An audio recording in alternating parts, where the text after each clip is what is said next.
सैयद नारे सिंध जिए सैयद जिए सिंध नारे सैयद नारे सिंध जिए सैयद जिए सिंध नारे सैयद नारे सिंध जिए सैयद जिए सिंध असां छा घुरूं था आज़ादी असां छा घुरूं था आज़ादी सरमदद घुरूं था आज़ादी सरमदद घुरूं था आज़ादी सरमदद घुरूं था आज़ादी हक़ असांजो आज़ादी हक़ असांजो आज़ादी तोखे ईअं न ॾींदे आज़ादी तोखे ईअं न ॾींदे आज़ादी हक़ असांजो आज़ादी ये जो दहशतगर्दी है इसके पीछे वर्दी है।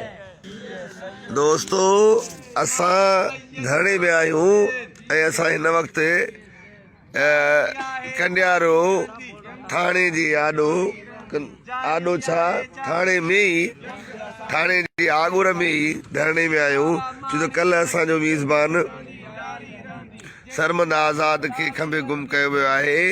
इन करे असां राति खां कंडियारो थाणे में ई धरणो हणी वेठा आहियूं विल में ऐं असां सुता ई ॿाहिरि आहियूं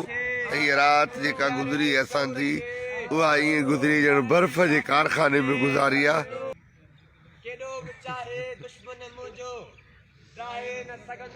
नक्शो सिंध जो किरंदो रहंदो रत असांजो चवंदो रहंदो जिए सिंध जिए सिंध जिए सिंध जिए सिंध जिए सिंध जिए सिंध जिए सिंध जिए सिंध जिए सिंध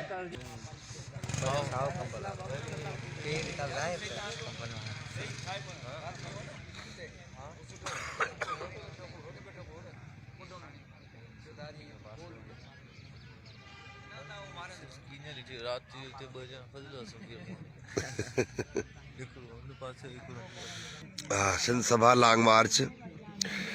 जो कल शाम कंडियारो पहुतो ऐं पहुचण खां अॻु ई हुनजो मेज़बान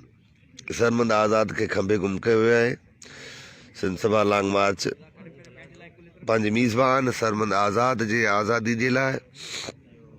कल्ह खां कंडियारो थाणे जे अङण में धरणे ते वेठल आहे।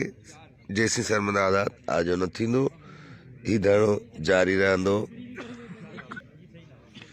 SSP ऑफिस ते आहे नी कमरा ॿ हिकिड़ो रिश्वत जी ऑफिस आहे रिपोर्टिंग रूम रिश्वत वठो